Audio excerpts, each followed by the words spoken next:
আসসালামু আলাইকুম virtual viewer, সবাই কেমন আছেন? নিশ্চয়ই খুব ভালো আছেন।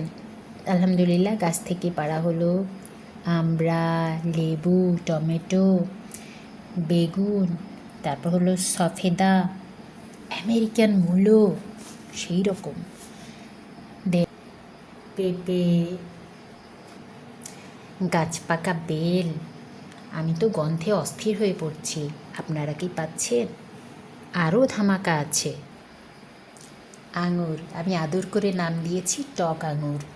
সেটা অরিজিনালি বিলম্ব ফল বলে। এক কড়াই, মাশাল্লাহ।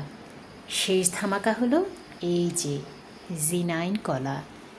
ক্যাভেন্ডিস কলা বলে বলছিল, কিন্তু আলহামদুলিল্লাহ ভালো কাঁধি নেমেছে।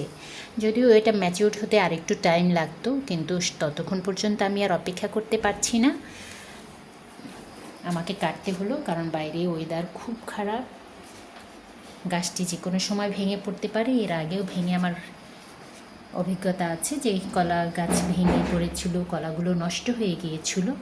তো আমি জাস্ট এটা কেটে ঘরে নিয়ে আসছি 1 ঘন্টা পর। এমন বৃষ্টি, শিলা বৃষ্টি, আলহামদুলিল্লাহ খুব ভালো লাগছে। এই কাঁধিতে প্রায় 23টে গুনেছি, ভুল হতে পারে, আর একটু বেশিও হতে পারে। দেখা যাক, আবার গুনে আমি সেটা জানাবো। Thank you so much. বাগান করুন, ভালো থাকুন, আনন্দে থাকুন।